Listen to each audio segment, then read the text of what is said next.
اچھا، میں اکثر کنفیوز رہتا ہوں کیونکہ ہمارے جو جن کے حوالے ہم نے بدقسمتی ہماری بھی ہے کہ ہم نے مذہب حوالے کر دیا دوسروں کے، حالانکہ مذہب ہمیں بھی اتنا تو پتہ ہونا چاہیے کہ زندگی کیسی گزاری جا سکتی. اللہ سے ڈائریکٹ مانگنا چاہیے یا واسطہ دے کے مانگنا چاہیے؟ ڈائریکٹ ہی مانگنا چاہیے. قرآن حکیم میں 40 کے قریب دعائیں ہیں، ساری ربنا کے ساتھ ہیں، اللہ ہی سے ڈائریکٹ مانگا گیا. اور قرآن میں تو واضح حکم ہے، ادعونی استجب لکم، اے میرے بندو مجھ سے مانگو میں دعاؤں کو قبول کروں گا. نبی صلی اللہ علیہ وآلہ وسلم نے جتنی دعائیں سکھائی ہیں وہ سب کی سب ڈائریکٹ ہی ہیں. یا حی یا قیوم برحمتک استغیث لا الہ الا انت سبحانک انی کنت من الظالمین. اور ہر نماز کی ہر رکعت میں ہم سورۃ الفاتحہ پڑھتے ہیں، ایاک نعبد و ایاک نستعین، اے اللہ ہم عبادت بھی تیری کریں گے اور مدد یعنی کہ دعا.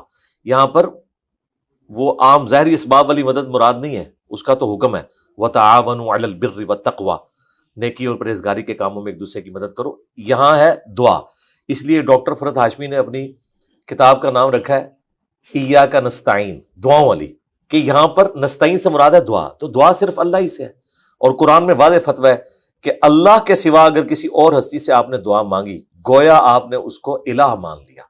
سورۃ النمل کی آیت نمبر 62 ہے، امن یجیب المضطر اذا دعاہ، بھلا بتاؤ تو کون ہے جو مصیبت اور پریشانی میں گھرے ہوئے شخص کی فریاد کو سنتا ہے اور اس سے تکلیف کو دور کرتا ہے اور تمہیں زمین پر اگلوں کا خلیفہ کرتا ہے.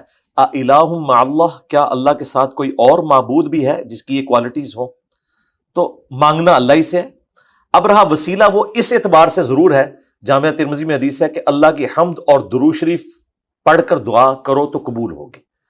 ہاں، اللہ کا کوئی نیک بندہ ہے اس سے آپ دعا کروائیں. وہ بخاری میں موجود ہے کہ نبی صلی اللہ علیہ وآلہ وسلم سے آ کر صحابہ کرام دعا کرواتے تھے بارش کے لیے. اس قسم کا وسیلہ درست ہے. باقی یہ وسیلہ کہ تجھے فلاں کا واسطہ، تجھے فلاں کی دھونس نعوذ باللہ یہ کام کر دے، اس قسم کا کوئی وسیلہ صحیح اسناد سے ثابت نہیں ہے. اور دعائیں کب کب قبول ہوتی ہیں اسلام میں کیا بتایا گیا؟ رزق حلال شرط ہے جی. صحیح مسلم میں حدیث ہے کہ ایک پرانگدہ حال میں شخص آتا ہے اور ہاتھ لمبے کر کے کہتا ہے یا رب یا رب. اس کی حالت ایسی ہے کہ لوگوں کو ترس آ جائے، لیکن اس حال میں کہ اس کا لباس حرام کے مال کا ہے، اس کا گوشت حرام کے مال کا ہے، اللہ ایسے کی دعا کیوں کر سنے گا؟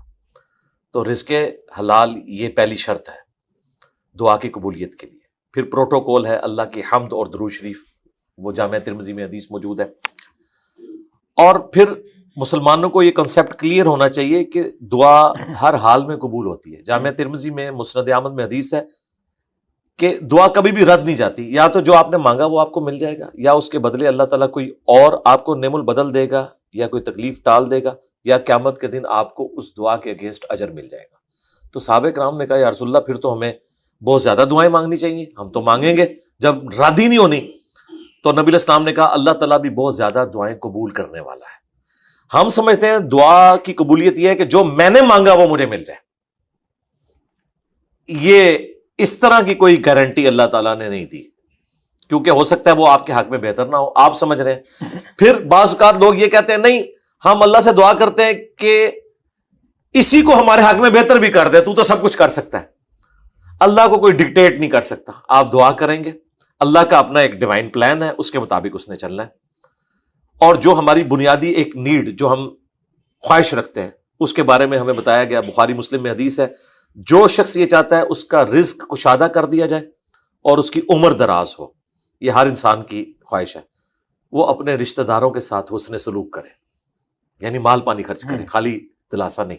تو یہ سارے فارمولے ہیں، ساری چیزیں بیک وقت ہوں گی تو انشاءاللہ تعالیٰ دعائیں قبول ہوں گی.